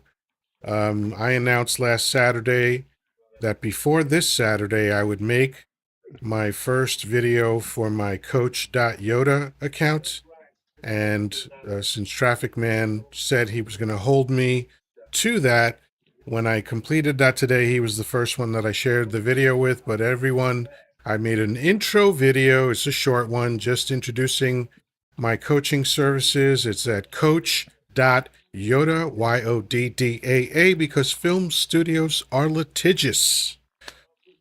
So what's going on, Traffic Man? How are you doing? Oh, not too bad. Having a good night. Having a good Nice. night. Nice, despite all the madness. I'm trying to, yeah, do as best as I can to keep that out. I think that's smart. You know, I'm doing that too. I'm doing that too. Um, I have some fun stuff planned this weekend, and I'm hoping that it'll be like you know what shocks me about my plans this weekend is that I haven't done anything like this in a long time. I have and it feels fun just to be like, yeah, I'm being very purposeful about what I'm doing, and I think it's going to be amazing. And I'm looking forward to it. So you Well, weren't here good. earlier, but I'm more than likely not going to be on tomorrow or Saturday. Okay. Um, but who knows? The mood might strike me, and I might just decide to grab my phone and you know Well, dance for I my guess supper. regardless, I guess it's a good thing I stopped by tonight then. Yes, it is. It's always a good thing when you stop by. So thank you everybody else who has given me a few more heart me's. Thank you Penelope for the gifts and everybody else. Hello, Vicky. Good to see you. And thank you for sharing my coaching video. I appreciate that. So yeah, I have to get going on that channel to try to take care of the new guy algorithm that that this platform hands you. So I do already have a few more videos lined up because it's kind of hard to convince people of what I do in a short one-way video, but I think I've conceptually developed some hooks that will let people into what I do. And for anybody that doesn't know, I do emotional management coaching, which is, nobody else describes their coaching that way from what I can tell, but that's what I'm good at. I'm good at managing my emotions. I've been learning how to do it because of personal development for since 1987. So, next month actually makes 38 years that I've been involved in personal development. And I've gotten very good at managing my emotions. And now I teach other people how to do that too. And it's not like therapy. Now, first thing I want to say about therapy is that I recommend it for everyone. I am not knocking therapy. However, sometimes you have to address things immediately, and therapy is not necessarily the vehicle for that. If you have 5 or 10 years to slowly work on your issues, therapy is fantastic. If you want to work quickly, then my type of coaching is more effective for quick answers, quick results, quick solutions, basically. So I'm excited to see where that takes me, because, I, especially with the changes coming to this platform in September, I have no idea how viable this is going to be. Like, has anyone seen the new rules and regulations Yeah. for TikTok? I mean, it's sounding like I, state-run media, man. You know? I believe what I want to say it was a video that you actually reposted from the the boomer lady. Is that correct? Yes. Yes. And she did a very good job explaining the changes. And yeah, your explanation of that is correct. Yeah, I mean like one of the first things is like, oh, you can't make fun of the government anymore. Can't or not I don't think they said make fun of, I Yeah, think they said criticize. You can't criticize correct. the Right. government Correct. What? anymore. Yeah, yeah, Yeah, yeah. Well, And look, before anybody starts screaming First Amendment, it's not a First Amendment issue. This is a private company, and they can set correct. up right, the rules any way they want, and you have the option not to be on this platform, right? right. It's only the government that can violate your First Amendment rights. That said, it's like we were hoping that social media was going to be a haven for free thought and free speech. It turns out it Yes. isn't. Yeah. Like if you go to X right now, like I honestly, the only time I'm ever on X is if some other platform links to a post there. I don't log Right. into X to read anything and to interact with anybody, and I'm actually verified on there. So like, but I still, I still decided, yeah, this is a cesspool over here because what Elon Musk did was take a somewhat decent platform and make it into a Schmittler loving paradise. Yes. Hmm. A It's treasure wild. trove of schmatzy ideology. I He mean, it really even is. reprogrammed Grok. Grok used to be Twice. actually a very good search engine AI because it gave you honest answers. But Hmm. those answers displeased Musk, so he rewrote it and changed the algorithm that it uses, and now it's all fucked up. Yep. Wow. We'll see. Wow. One of the upcoming rule changes that kind of blows my mind is if this app were to find out that you're posting on other apps, they can either demonetize you, they can give you an account What? strike. What? Like it's like, wait a minute, and I'm not one that makes any money on any social media app, but for those that do, that's kind of their bread and butter Yeah, is to share their platform around of on course. different, and it just it's so Yeah, and I'll have to see the wording of that to see the details of it because sure, that's kind of a crazy standard. Because now, right.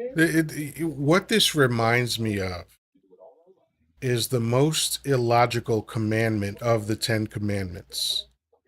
Anybody want to take a guess of which one I'm thinking Ooh. about? Hold on, let me think.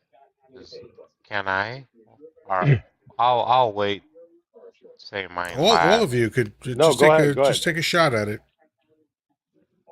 Oh, I think it's about even having the thought of your neighbor's wife. I Bingo. can't remember how it's Bingo, phrased. because Yeah. thou Okay, shalt not covet thy neighbor's wife or Yeah. his oxen or whatever. It's a long list of Right. things you're not supposed to covet. Coveting is desiring. That's all it is. Yeah. So it's the only it's the only commandment that's like completely thought crime. Even though you could say that for the first ones, because think about it, the creator of the universe, the creator of humans, his first commandment, his first instruction for Yeah. how to live was don't worship anybody but me, which I guess is another type of thought crime, right? right, Uh, don't work on my day off, that kind of shit, whatever. It's all very weird, but the idea that I can't post on other social media platforms reminds me of that, like, thou shalt not covet. Because it's like, right. what does it mean to you for me to be on other platforms? How does that affect you? Why do you Yeah, give a shit? exactly. You know? So I'm gonna dig into the language. I'll be honest, I've never read the terms and conditions to anything. I don't think I've ever read a contract in my life. And in fact, um,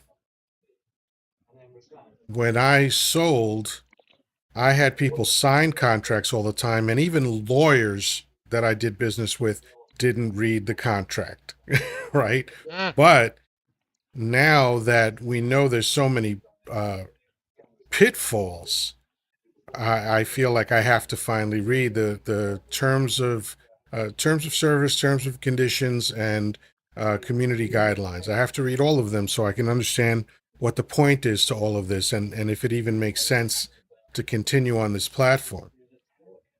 We'll see. I think, Oh, go ahead. uh, So no, go ahead, Albie. Go ahead. I'll just say it real fast, okay? I think it's going to lose them a lot of business and they're going to go back to the way it was. Go ahead. Possibly, possibly, again, something that Traffic Man said is very significant. There are people that make their entire living on this app. So the idea that they'll just abandon it is maybe not the most obvious thing. Like they will find a way to comply because their income is on the line. Right. You There think they're might be going to some be, people that leave. I'm some percentage, but there's no way to know what it is and if the people that leave will be significant enough to make them change their ways, because right now roughly half of America is on this app. That's crazy. Right. you know Right. And you're going to stifle that number? Like it just it amazes me. but the thing is I think, look, they have people that analyze this kind of shit. Right. It's like insurance actuarials, right? One of the things that they do, like, let's say they work for a car company and it's found out that the car has a tendency to explode once in a while, right? Ford Pinto. And the reason why it explodes is faulty wiring somewhere in the Sure. chain of ignition, right? This is what these heartless pieces of shit do.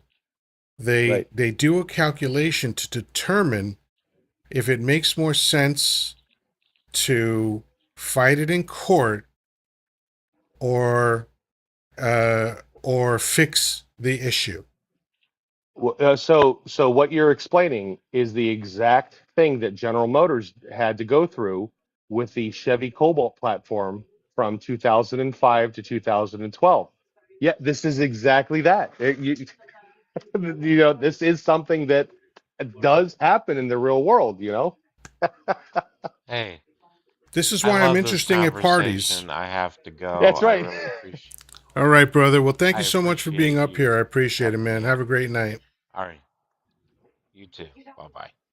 So, yeah, I mean, the as a matter of fact, I think John Travolta made a film about this, that very thing. It was a faulty wire, and it was causing cars to explode. And the car Sure. company decided, you know what? Let people perish. It's less Hmm. money to pay out the lawsuits than it is to fix the problem. Right. And and a funny little anecdote here. I had a 2007 Cobalt at one point in time, and as somebody who was in the automotive field at that time, there were multiple times where my ignition shut off during the operation of the vehicle.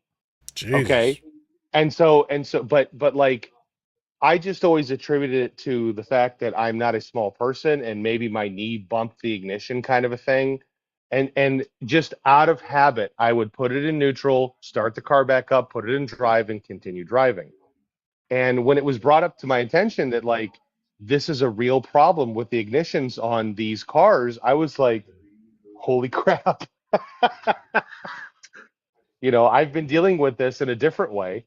But yeah, I could absolutely see where people who are not in the automotive industry, who are not used to listening to different driveline noises, stuff like that, where because I'll tell you from experience, there's been times I've driven up the highway and I'll turn the ignition off, have it in neutral to listen to different parts of the car while it's off to see if the driveline noise changes, stuff like that. So this was like habit for me. But for somebody who's not at all, you know, very trained in that kind of a scenario, I could absolutely see where these things are an issue. But yeah, you know, um, I wanted to touch on something else. You had mentioned thought crime. Hmm. Okay. And I believe Monday. So this is why I kind of took a couple nights off from lives, because like the press conference on Monday had me so everything that I was Dude, like, I I only have to caught take a a break. minute of it and I was like flabbergasted. I listened from beginning to end Oh Lord. because I told myself that I wasn't going to allow myself to listen to anybody else tell me what was said that morning. I Right. wanted to hear everything for myself.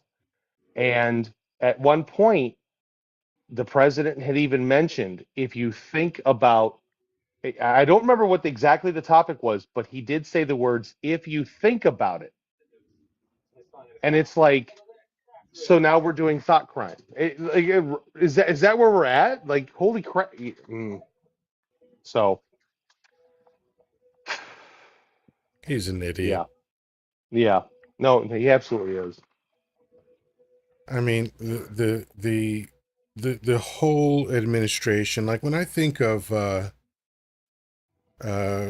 Boy and Fuckface, what's their names? The guy who's in charge of the FBI and then the deputy, Oh, Cash Bongino, Patel and and Dan Bongino. Yeah. yeah, what was the first guy? Cash Patel. Cash Patel. Yeah, Cash Patel and Don Bongino. Just those two guys alone are just so infuriating, Yes. right? And again, this could be said of any one of these fucking feckless, soulless pieces of shit that permeate his entire administration. But these two guys, especially, were ranting and raving before they were in the administration about the files, Mm-hmm. talking all this shit, talking all this deep state this and da da da da da, and it was all about the files, all about the files. Well, isn't it interesting? You went from condemning the deep state to becoming the deep state. Correct. Correct. And I do know. So Cash Patel has been perfectly fine in his position in the administration. However, Dan has had a lot of. He's gone on a couple different podcasts ever since he became the assistant deputy director of the FBI, and he has actually given out his disdain for his position because, like, he's not able to do the things he used to be able to do while he had a podcast. He's not able to say the things that he used to say while he had a podcast. Wow, what a shock. And I know, surprised, What a right? And hardship for Dan. oh no, oh goodness, I feel so bad for him. But he's expressing these feelings outside of the walls of the administration, and I'm curious to see when this is going to explode and blow up in his face. You know, I think if it was gonna, it would have already. true. I think he's a lapdog, ultimately. Yeah, yeah. I mean, all the shit that he was Really, yeah, talking, and it's not like I was very aware of him, but I've heard other content creators, especially on YouTube, talk about him and Patel. I mean, Jesus Christ, man. yeah. I mean, Well, and that guy looks like a frozen rat thawed. Like, what the fuck? yes, he does. And just the dumbest shit. He always looks like, you know what his eyes look like? His eyes look like that scene in A Clockwork Orange where they forced his eyes open to watch Yes. horrible things on film, Like, See, that movie I've seen. oh, there you go. That's good. Once in a while, we're Yeah, there you what's the go. old saying? Even a broken clock is right twice a day. Exactly. But I believe it was either yesterday or today. KK Caroline Levitt, there in the White House press briefing. That's her name. I'm sorry. That's I her love name. that. I'm sorry. I love that. She introduced their new, and I don't remember what the position they gave him, She introduced Betty Johnson. I don't know if, are you familiar with that? Okay, so Yeah. by your Yeah. expression, you are very familiar with this person. Yeah. And Just a he gigantic start shithead. yes. Well, the problem is he started explaining the things that he has experienced and he has seen in Washington D.C. in the 15 years he lived there. And then he even started talking about personal anecdotes in this situation. And one of them was that he was carjacked. As a matter of fact, a month earlier this month, he was carjacked there. And so the minute I saw that on a different video, I hopped on the internet and I'm like, there has to be a police report. Well, no, there's no report of this. So Yeah. take it as you may. Of course, there's no report of it because it's fucking fiction. Correct. Because it didn't Correct. happen. Yeah. Exactly. Hey, Jordan, you're back. What's up, buddy? Thanks for the heart me. Um, this new chapter in the administration just reeks of the book 1984. Yes. We are seeing people just brazenly lie about easily verifiable things. Dump Yep. spent all this time because the first thing I said, because I caught a 30-second snippet of how he was describing DC as essentially a hellscape, right? And the first Mm-hmm. post I made about it is, you know, naturally, since DC is described by Dump as a crime-ridden place, bedlam is one of the words he used and all that stuff. Bedlam and squalor. And yeah, and you know, when you get inaugurated and you walk into a city that is horrifying and crime-ridden, the thing that you're going to do is take 7 months to address it. Yes. Yes. And I will tell you, watching that speech on Monday, you know, there are things that jump out at you and slap you in the face and say like, you know, that just stuff, words that like really hit you hard. And the moment that man said bedlam and squalor, I was like, there's no way in hell he has any idea what the fuck that means. Yeah. And the thing is this is what I mean about the comparison to 1984. We can read the statistics about crime in DC. It takes 30 seconds to pull this information up. And everything he said was a lie. Everything.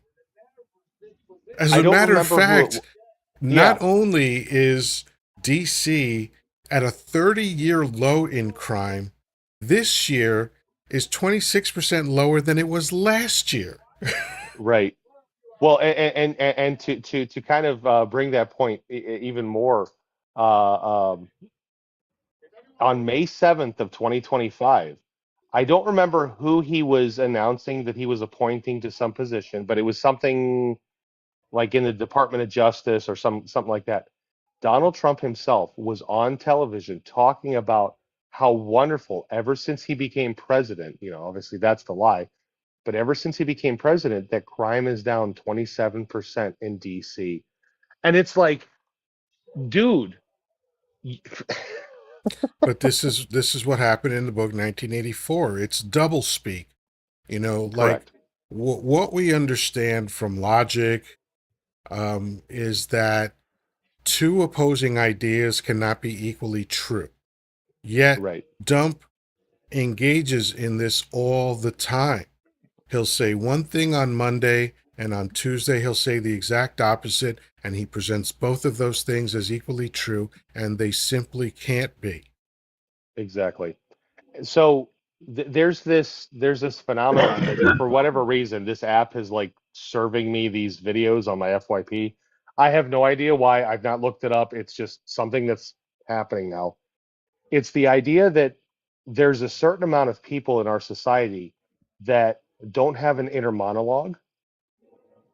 That, in other words, like Yeah. They can't. Okay, one of the videos was somebody was like, imagine an apple in your mind.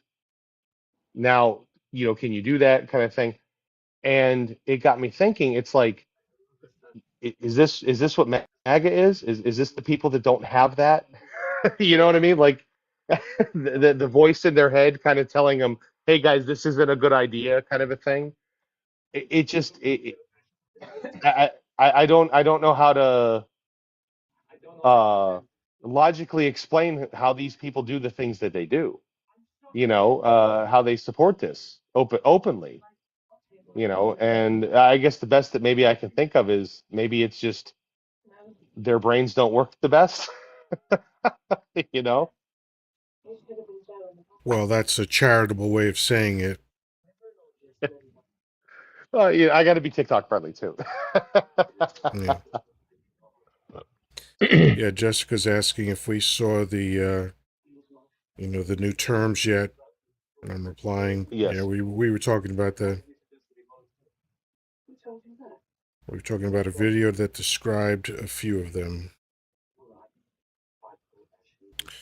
So, well, I'm gonna wrap it up. I know you haven't been here for most of it, but it doesn't matter. Traffic Man, what are your final thoughts? My final thoughts tonight are that I hope that when this is all over, because we can't at this point we can't go back to before the whole Trumpism stuff. But what I'm hoping for is that once the dust settles, we can come together and realize the mistakes that we've made and maybe move forward from that, whether it's some sort of legislation, whether it's some sort of societal understanding that this kind of hatred towards one another, that just everything this administration stands for, that we can move forward from this and progress. That's what I'm hopeful for. So I feel you. I like the idea. I like the idea. So thank you for stopping in tonight. Always a pleasure having you. And yes, sir. again, for anyone who wasn't here earlier, I more than likely will not be on tomorrow or Saturday. And I usually take Sunday off anyway. So I don't Well, know real for quick. sure. Go ahead. Oh, are you saying that you're not going to be on Danny's live tomorrow? I don't know. I'm not sure. Okay. So So I'm also hopeful for actually winning at Trivial Pursuit. if I'm If not you're there, not then there. that possibility exists for sure. Yes, sir. All right. Have a good night. Keep All thinking right. that there, Yeah. traffic man. Keep thinking positive. That's right. That's good. It's always good to be positive. So, what are your final thoughts, Danny? Well, based on the last few minutes of a discussion about the new terms of coming forward in September, I'll probably be the king of game shows on TikTok. Right. Trivial Pursuit 3 days a week, you know. Uh, because obviously, even though my life, as you know, I try to put a positive spin on what's going on. So I really don't bash the administration as much as a lot of lives do, but I do try to. What can we do positive to make a change? And that's been my discussion. So I may survive and not have to do Trivial Pursuit 3 days a week. But hey, Right. if that's what ends up being, so be it. I Right. don't have any problem doing that.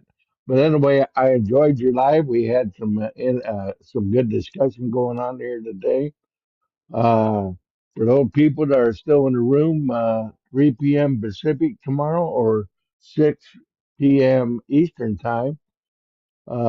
It's the way of positive change with Grandpa Danny. We do Trivial Pursuit Friday, which is Casual Friday, Happy Friday, however you want to call it. And it's a lot of fun, a lot of laughs. So I hope that you all attend. And and please, if you're a veteran out there, this Sunday at 12 noon Pacific time, I will be doing Vet Talk. It's Veterans Helping Veterans.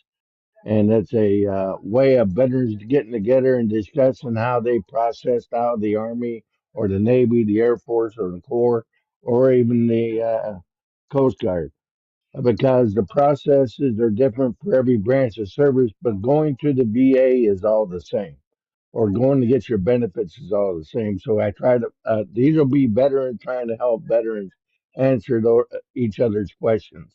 So come to Vet Talk if you're a veteran, or if you know a veteran, tell them about it. It's this Sunday at 12 noon Pacific time. Excellent. Excellent. Good stuff. And for those of you who are not following Danny, I don't know what you're thinking. It's crazy talk. You know, all of his lives are good. We never know what we're going to get. They go all over the place, but they do tend to be very positively focused. And then Friday is just straight up the best time that you're going to have on social media anywhere. Okay, I'm confident in saying that now. Sunshine, thank you so much for the heart, me, and the gifts. So, Danny, I hope to talk to you soon. And again, I'm almost certain that for the next 3 days I'm not going to be on live, but who knows? In the very beginning of lives, I used to do them while I was working, and at the end of the night, I would have to charge my car, and then I would sit in the back seat with a light and my phone, and I would do my lives from back there. So, I am used to doing lives in different scenarios. So we'll see what it is. But either way, who knows? We're just going to play it by ear. But until then, have a We great night, my might get a friend. surprise. That's true. There Anything might be a anything is surprise possible. over the Any weekend. that's what I love about life. It's just full of surprises. But anyway, That's man, have a right. great night. I'll talk to you soon. Thank you so much, Yoda. I appreciate you. All right. All right, folks. Thanks for another great evening. This actually went longer than I thought it would go, but we were having some good conversation. Again, even though it's unlikely, it's still a possibility that I might pop up in the next couple of days. But right now, I'm planning to take Friday, Saturday, Sunday off. I normally take Sundays off anyway, but usually I am here Friday and Saturday. But I am planning to take them off.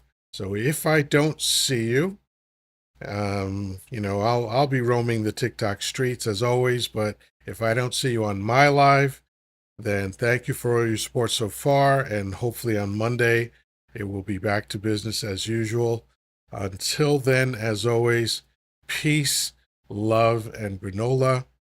Have a great night.